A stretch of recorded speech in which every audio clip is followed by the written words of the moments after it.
KSRTC ജീവനക്കാരുടെ ശമ്പള കാര്യത്തിലെ മുഖ്യമന്ത്രി പ്രഖ്യാപനം കബളിപ്പിക്കലെന്ന് പ്രതിപക്ഷ തൊഴിലാളി സംഘടനകൾ. യൂണിയൻ തെരഞ്ഞെടുപ്പ് മുന്നിൽ കണ്ടുള്ള നാടകമാണെന്ന് എംപ്ലോയീസ് സംഘ് ആരോപിക്കുന്നു.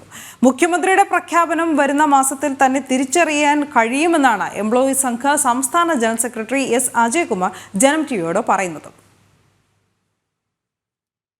KSRTC ജീവനക്കാർക്ക് ഒറ്റത്തവണയായി ശമ്പളം നൽകുമെന്ന് മുഖ്യമന്ത്രി പ്രഖ്യാപിക്കുന്നെങ്കിലും അതിനെ മുഖവിലക്കെടുക്കാനോ വിശ്വസിക്കാനോ തൊഴിലാളികൾ തയ്യാറാകുന്നില്ല.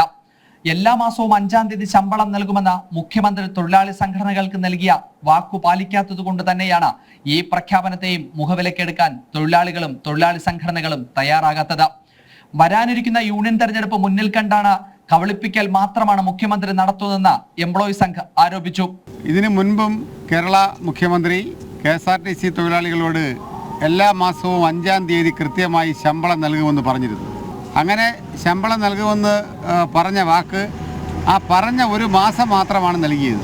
ഇപ്പോൾ KSRTCയിൽ ആസന്നമായിരിക്കുന്ന റഫറൻഡം മുന്നിൽ കണ്ടുകൊണ്ടുള്ള ഒരു ഇരയിട്ട് മീൻ പിടിക്കലായി മാറരുത് ഈ പ്രഖ്യാപനമെന്നാണ് ഞങ്ങൾക്ക് വളരെ വിനയത്തോടു കൂടി അങ്ങോട്ട് അഭ്യർത്ഥിക്കാനുള്ളത്.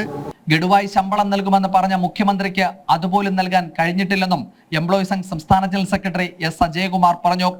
ശമ്പള കാര്യത്തിൽ ഇനിയും സർക്കാർ വ്യക്തത വരുത്തിയില്ലെങ്കിൽ തുടർ സമരങ്ങൾ ശക്തമാക്കുമെന്നും അജയ്കുമാർ കൂട്ടിച്ചേർത്തു.